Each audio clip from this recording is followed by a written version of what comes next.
4월 13일 주일 예배를 하나님 앞에 드리겠습니다. 새 노래로 여호와께 찬송하라.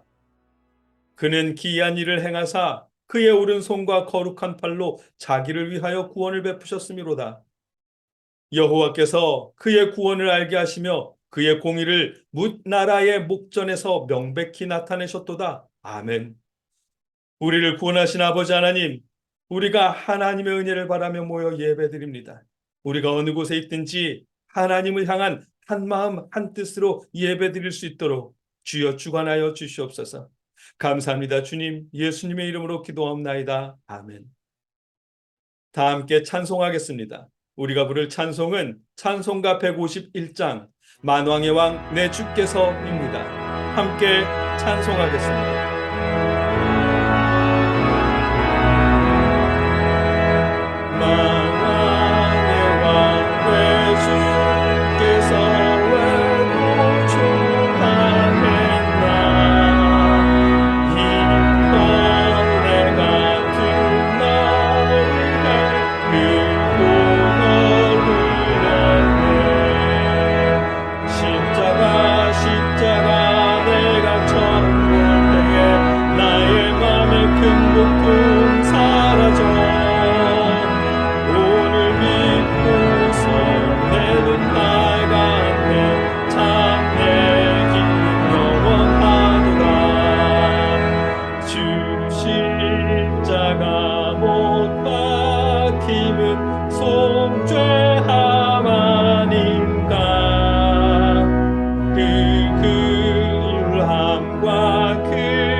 십자가 내가 처음 볼 때에 나의 맘에 큰 고통 사라져 오늘 믿고서 내 눈 밝았네 참 내 기쁨 영원하도다 늘어놓은 그 은혜 나가 볼 수 없네 나 주님께 몸 바쳐서 주의 일 힘쓰리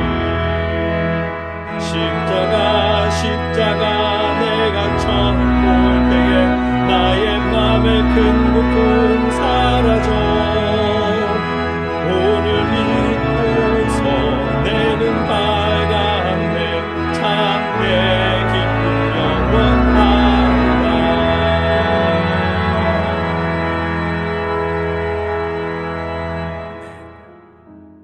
이 시간에는 우리의 기도 제목과 소원을 가지고 하나님 앞에 기도하겠습니다. 여러분의 목소리로 함께 기도하겠습니다.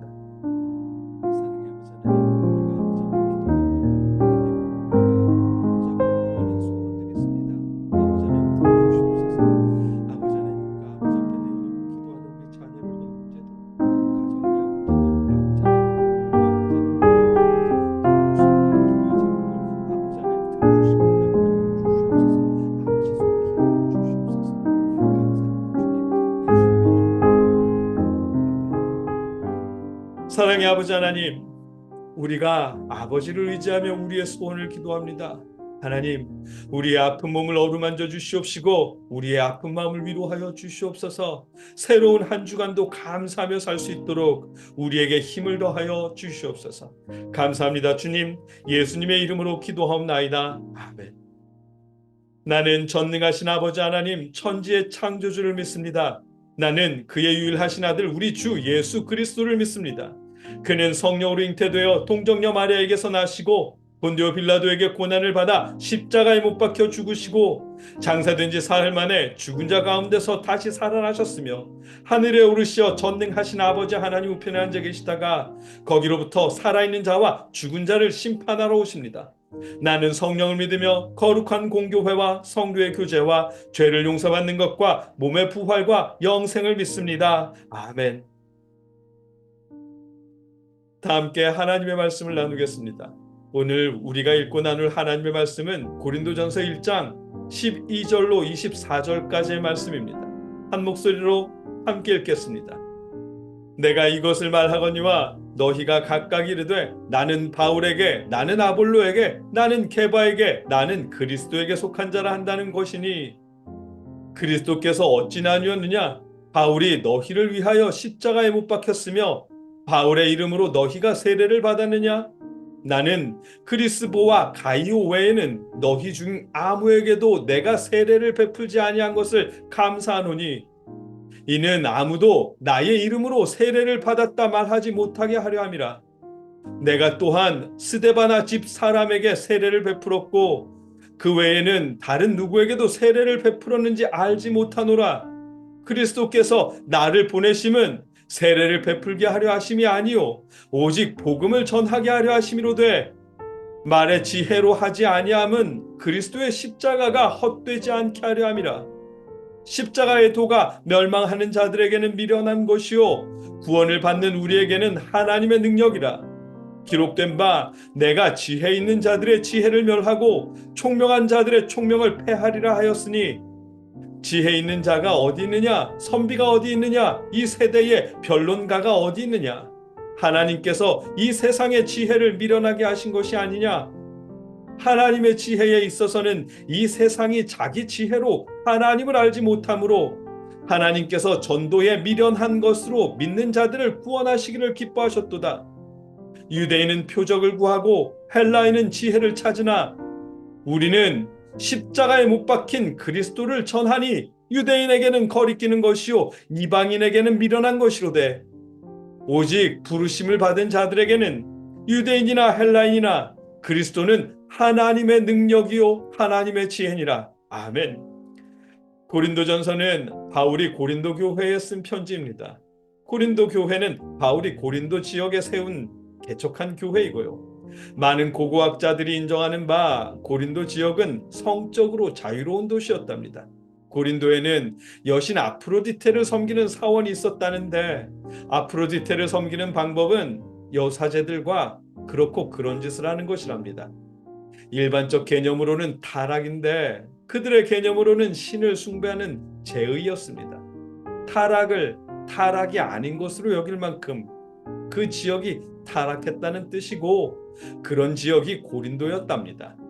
하나님은 그런 고린도 지역에 바울을 통해 교회를 세우셨습니다. 로마의 황제 클라우디우스가 유대인들을 로마에서 추방할 때 바울을 포함한 2만여 명의 유대인들이 고린도로 이주했습니다. 고린도에서의 바울은 아굴라와 브리스길라라는 부부와 함께 천막을 만들며 생업을 유지했고 안식일에는 유대인 회당에서 복음을 전했습니다. 하지만 유대인들 때문에 더 이상 회당에서 복음을 전하지 못하게 되었고 그 바람에 회당 옆에 사는 유스도의 집에서 복음을 전했습니다. 그렇게 시작된 바울의 복음을 듣고 회당장 그리스도를 비롯해서 많은 유대인들이 예수님을 영접했습니다. 예수님을 믿는 이방인들도 많아졌습니다. 그렇게 1년 6개월 동안 바울은 고린도에서 복음을 전했고 고린도에 교회가 세워지게 된 것입니다. 고린도 교회는 바울이 전한 예수 그리스도의 십자가 복음을 듣고 세워진 교회입니다. 바울은 고린도의 교회를 세우고 에베소 지역으로 옮겨갔습니다. 지금 우리 시대는 교회를 개척하신 목사님이 끝까지 그 교회에 계시지만 고린도전서 시대는 아니었습니다.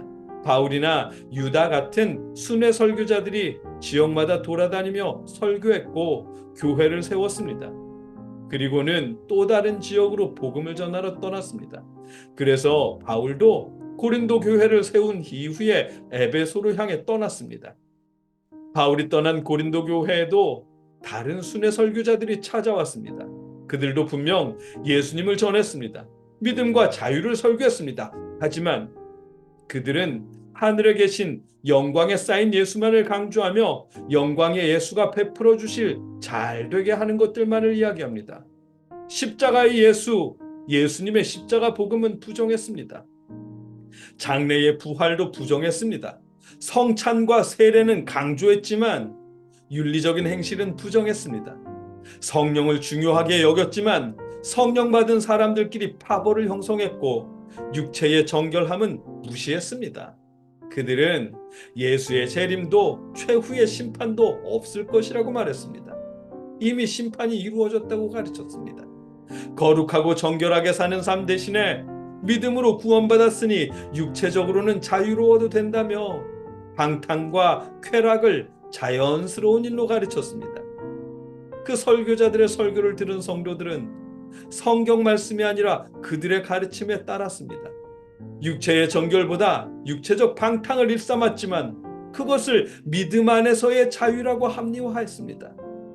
고린도 교회 성도들이 순회 설교자들에게 말씀을 들었는데 예수님이 아니라 그 설교자를 따르고 있었던 것입니다.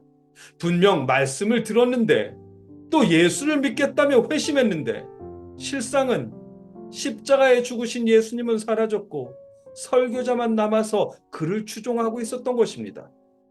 설교자들은 예수님을 설교하면서 하나님을 설교하면서 예수님을 지웠고 자신들을 세웠습니다. 거기에 더해 고린도 교회를 개척한 바울도 지웠습니다. 자신의 병도 못 고치는 바울은 성령의 은사가 눈꽃만큼도 없는 가짜 사도라며 매도했습니다.